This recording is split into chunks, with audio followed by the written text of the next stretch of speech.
ni kusisitiza kwa vijana kwamba afya yao ni muhimu, then maendeleo mengine yanakuja kama ngazi ya pili.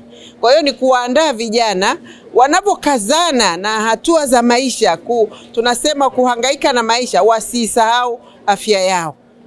La pili ambalo tunawashukuru sana kampuni hii ya Unique ni kwamba wameahidi kwa kijana yoyote atakayepatikana kwamba ana dalili za ugonjwa wowote, wametoa ahadi kwamba watawatibu vijana 50 bure na popote pale duniani mpaka afya yao itakapoimarika na kupona. Kwa hiyo sisi tunashukuru sana, hawa ni wadau wetu muhimu katika tasnia yetu ya uhasibu.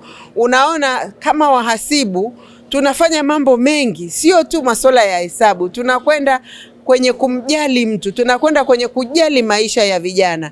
Na hii inaenda sana na mpango mkakati wetu wa NBAA ambao sasa katika mpango mkakati wetu tuna new chapter ambao tunawazungumzia vijana ambao wanatamani, wanania kujiunga na tasnia ya uhasibu. Tuna mpango wa kuandaa na tunawajua na tunao majina yao katika kanzi data yetu. Kwa hiyo tunaweza kuwafikia kirahisi. Ndio maana unaona wengi sana wamejitokeza leo, kwa kuwa tunawasiliana nao kidigitali kama ambavyo vijana wote mnataka kwamba mambo yote yafanyike kidigitali. Tunaweza kutoa msaada mbalimbali ikiwemo kwenye mashule, kwa mfano kutengeneza mabweni, mabwalo, vyoo na sehemu mbalimbali kama sehemu ya kampuni kujitolea katika jamii, kutoa msaada mbalimbali kwa hizi taasisi mbalimbali. Hata kwa wale watoto yatima pia huwa tunatoa hizo huduma. Kama 15 kwa leo ambao inaanza, kuna yale ya wanawake kuanzia breast cancer, cervical cancer, na kuna mpaka yale ambayo yanatokana na macho. So najua kwamba wahasibu wengi huwa wanatumia sana hivi vifaa vyetu vya kisasa ambao ni computers na makaratasi mengi. Hivyo wanapata zile matatizo ya macho, eye strains, right? Sababu ya ya kufanya kazi kwa muda mrefu.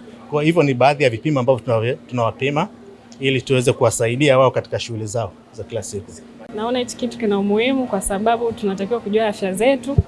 Na watu wengi, yani mimi siwezi nikatoka hapa nikaenda hospitali moja kwa moja kwenda kufanya check up.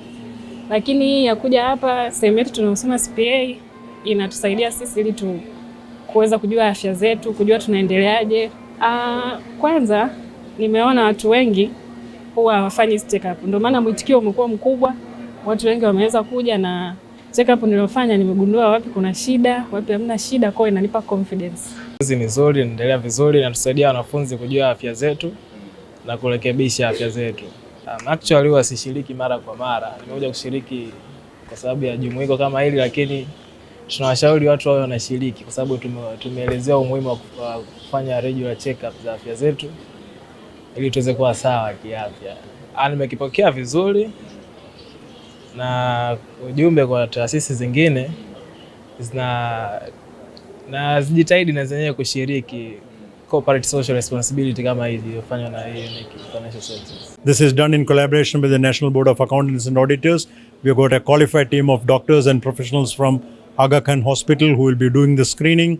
We are doing the screening for blood sugar levels, for blood pressures, for ECG, for cardiogram, for sexually transmitted diseases, for hepatitis B, for cervical and breast cancer, and we are also doing the eye test.